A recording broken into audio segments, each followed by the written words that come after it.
Yo, what is up, my fallopians? How you doing today? I hope we're all good. Look, this is a bit of a weird video. Yes, this is something new. I'm going to be just doing what I enjoy because right now I am studying for university and trying to get a diploma, and you know, I just want to do how things are. But this is going to be pretty much a raw footage and a bit about my fucking mic. Thank you. Anyways, yeah, so pretty much it's going to be some raw footage of playing some Clash of Clans and talking to you about my firefighter experience. Now, I'm a little bit new to this because I have my camera right there and I'm using the camera there. It's a bit new, but yeah, so pretty much I'm going to be pushing my attacks while I am talking to you about my experience as a fireman. Alright, so that's a bit of a wackadoodle. Okay, so let's make sure we get this. So right now I have no clan troops, which is actually frustrating. I just had the clan, like, cake somewhere. No, right there, bro. I need to know where this is. Okay, anyway, so, yeah, pretty much we're going to be talking about my experience as a fireman, as a volunteer, and how it started, how it went, and it's to answer a lot of questions for a lot of people that are asking me what it was like. To pretty much summarize it, it was really good. Like if I'm being honest, there's no, like, great war stories or anything like that. Sorry, I can't navigate on where I'm going right here. Yeah, here we are. This is the reward thing we've got going. Yeah, let's get started. So while we attack, we don't have anything like that. I'll request some troops, get absolutely bamboozled, abracadabra, yep, cool. Yeah, so pretty much how it started was I was with a mate for a while. We were looking at some, you know, jobs and opportunities that we could do, something to make the, you know, something to give us to do pretty much. And like, if I'm being fully honest with you, I actually had no idea that I was going to become one. Like, I was planning to be like in emergency service. I wanted to be a police officer for a while. And let me just place my troops down here. Yeah, here we go. I wanted to be a police officer for a while, and if I'm being fully honest with ya, I kind of lost interest due to a situation. So one of my mates was like, yo, do you want to come and volunteer at CFA? He was telling me about it. I'm like, yo, that sounds dope. That sounds dope. Yeah, we'll give it a shot. And pretty much, if you live in Australia and Victoria, you have a unit called CFA, and there's another unit called Fire Rescue Victoria, which is FRV, and they pretty much, it's like dealt with like in two different ways. One's paid, one's not, and yeah, it was pretty good. Now, the way it started, I pretty much met like the boss, and it, you know, really cool guy. There was multiple. There was like a obviously the station captain, the captain. There's other captains, and then the squad leaders is like the best way to put it. And pretty much because of that, that's how it started, in a sense that I was very interested. I'd have to be in for about like 2 or 3 months to even actually get anywhere, because as a volunteer, they pay for you, the government pays for your gear and stuff, and when they pay for your gear, you're paying a lot of money. Like gear is very expensive. By the way, I'm doing a terrible job on this attack, but yeah, you know. But the gear is very expensive in a sense that, like, so if you see the orange gear that firefighters have had to use, that cost about like roughly $3,000 for a gear set. And when someone comes in and they volunteer, so obviously they're not getting paid, and just leave when they want, it can end up really badly. So I don't know, like, you know, it's never really that good if you just have people leave. It's a bit unfortunate, but yeah, I think I'm gonna get 1 star on this attack. You absolute bozo dragons. That was my fault. It was my fault. And pretty much down the line, we went for a bit of training, bit of like, it was more about like helping and showing up at the time, which was something I was doing. Like, I was going to the station every time I can.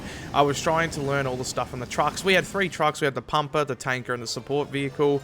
Yeah, pretty much from there, I was very like, you know, stoked to be in it. I didn't want to flex of being a firefighter. I know a lot of people expect, like, you know, a better response of being in emergency service. You want that recognition.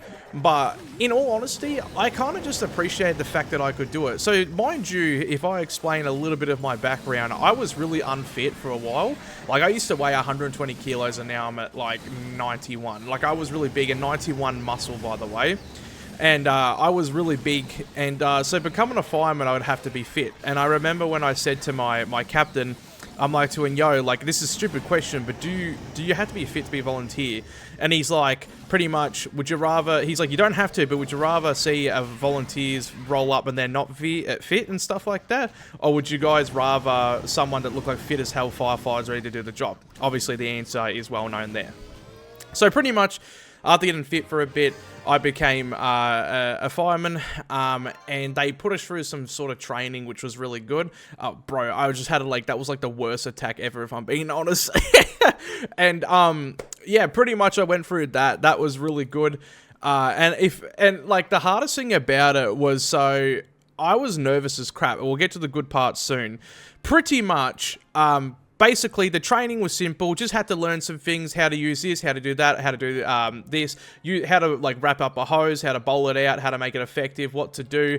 I actually screwed up on one of the hose trainings once. I bowled it one time, and then the whole hose came off. Yeah, it was kind of embarrassing. The captain laughed, but I was like, yo, like, sorry, man. I was nervous as crap. By the way, I was like one of the youngest people in the station. So, yeah, it was absolutely like terrifying to do. But anyways, let's just get to the good part. We got to the training, and we finally finished up after a while. It was really good. We had like a nice little tiny bit of a ceremony. It wasn't crazy because it's all volunteer work in a sense. That's what you're doing. It was a really big achievement for me because it displayed that I could handle myself independently and work in a team, which is really good for jobs, by the way. Now, to probably all the bits you're wondering is like my calls and stuff. So I'll give you a couple of details on some, and some won't be said for like privacy reasons, but the main ones. If I'm going to be honest with you here, the calls were very intense. So I remember my first call was a code free, meaning that when it's a code free means like that they don't have sirens on, but you need to respond. And mind you, like as much as that's not bad, I was shaken in the vehicle. Like, I was freaking out because I was like, yo, am I going to screw this up? Is this going to be it? And, like, after that all happened, I told the captain, he was all good. So they kept, so on your first calls, they keep, you on watch, and they try to make sure that you're all good and that you stay calm. And I was all good. It was just as simple as a car accident, and we were just fixing up and washing up and stuff, and cleaning up the area, because you can still get hurt in an accident if you don't clean up. And I very much enjoyed it. Now, that was the first call. Second call was the same thing, another thing. To be honest, if I'm being honest with you guys, I responded to a lot more accidents than actual fires. But speaking of that, then we get to the good part. So in summer 2021, we didn't have as big fires in Australia, but we still had fires. I remember the day that a fire got sparked out because someone at the field like had a gas tank, boom, and it got over. It pretty much just like launched itself off, and it went on the whole field. We get like an alert on our phone saying that this is a code 1, and my heart's just boom, boom, boom, boom, boom, boom, boom, like that, and I'm freaking. What's with these 1-star attacks, man? I'm freaking out. So when we get there, there's one captain and 4 people who aren't like overly experienced. Like there's me and then a couple, but one that's been to a bit more calls but not as experienced. And the captain's like, oh crap, we got anyone else? No. So we're going out of the truck like, okay, so this is going to be difficult. We get there, man, the whole thing is set to like a blaze. Like dude, when we got there, there was like there was 6 other trucks there that was going off, and man, I was terrified, dude. But it was fun when we got to it. Not fun, not that in that sense, but like we have like hoses on the side of the truck, and he's like, get out the back and put on the hoses, and we're on the truck and I'm like that, and it was very like fun. We were getting all the fire done. We had a lot of people there and it was getting under control pretty quick. What was terrifying was the fact that it was a code 1. Code 1 literally means like sirens on, get there as soon as possible, like hurry up. There's only code 1, code 3, so pretty much like any emergency, you'd be responding, you know, as quick as possible. And I feel like the other one that scared me was a garage fire. One guy left his car battery on for too long. I'm going to attack this space right here. He left his car battery on for way too long, and all of his garage had spray cans and all the stuff that would that would connect with fuel, which would be absolutely deadly. Sparked up. Now, when I went, I was with a cool captain. I'm not going to say his name, obviously, for privacy reasons. He was awesome. I very much, I loved having him as a captain. He was really good. He was strict, but he wasn't, like, he was always down to help you, and he was a nice person. You got to be strict on an emergency service ground, guys. You can't be having, like, people all soft. you got to make sure the job's getting done. So pretty much, we're going to this is my first ever house fire, so not a bushfire, a house fire we're going. And when we get there, I have never seen such a big fire in my life. I get there and I'm freaking out, like, because I was starting to get calm, but then I was starting to freak out, like, what the hell is this? I've never seen something so big. And I'm getting close to the smoke, and he's like, get out of the smoke, get out of the smoke. I'm like, bro. And then, like, we finally had backup come in, and he pretty much, like, the scariest part about it is, like, we have to, usually when you have a hydrant, you have to basically get it in, flush it out, and then put the hose in, because you could risk, like, putting dirty water on. You know how that could go. And I couldn't twist it. It was getting hard because it was, like, getting annoyed to twist. And what had happened was that I stuffed up a little bit of the thing because I was trying to put it in, and it got crazy. I had this nice other captain come in. I'm like, yo, can I please have help? I'm struggling here. I'm struggling. And he's like, yep, no worries. I got you. I got you.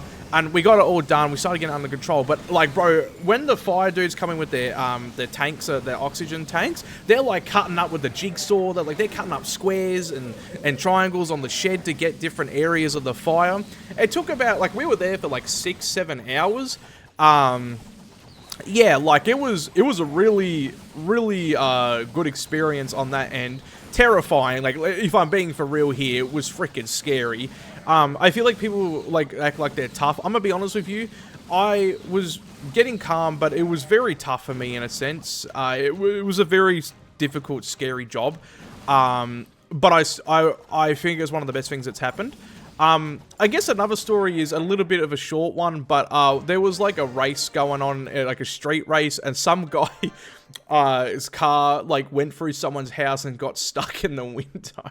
Oh, bro, yeah, that was a crazy one. There is a lot of stories, but most of the stories are quite, a bit traumatic. So, but I feel like I want to say to people, like, I feel like you guys can do anything if you just push for it. Like, if you guys want to be an emergency service or you want to try something like that, do try it and try to volunteer. Like, volunteer is really good for, oh, bro, my camera just went, yeah. All right.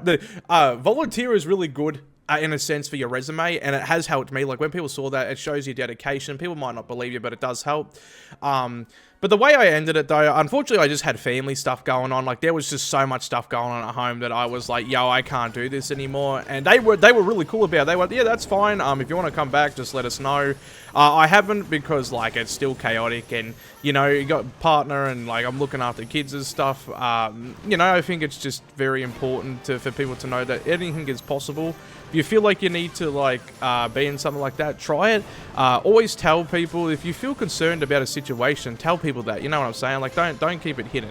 You know, tell people that you're feeling stressed out about something like this. It's just that, you know, it's just difficult for everyone. You get what I'm saying? It's pretty hard. Holy crap, we were actually about to get this. Hang on a sec. Yeah. You know, I keep forgetting the invisible potion screws up the whole thing. All right, let's do that. I'm still getting used to this attack. That's why I'm sort of so bad at it, if I'm being honest. Yeah, it's bro, the blurriness. Okay. So I have my OBS over there, so I can see it. I'm still learning the attacks in Clash of Clans. I've only recently just got back into it. But yeah, pretty much that came to an end. A lot of people asked me if I was involved in the 2020 bushfires. I was, but I wasn't on active call because I was still learning. Still there to help out with all the supplies and stuff, but I was not there. I was not there as an actual... You know, I was not there as an actual firefighter. I don't want people to get the idea that I was there, because I don't like being false on anything. Yeah, it was definitely an experience being one. But yeah, I left, and I miss it, but I also don't. Like, it was a stressful job going in. Like, I feel like people should really know that it is stressful work. Yeah, it was definitely something that was terrifying, but it was also really good. It's like 50-50 on if it's good or not. But yeah, while we're going to add this attack, that's pretty much a bit about the experience I had. I hope you enjoyed the attacks. If you're trying to join my Clash of Clans clan, it's called Shinabi. It's a small clan, but we're getting there. If you saw a bit of pain from the attacks, please give me advice on how to make it better. Other than that, guys, thank you so much for watching it, and I hope you guys are looking after yourselves. I do miss you all, but see you later, my jits.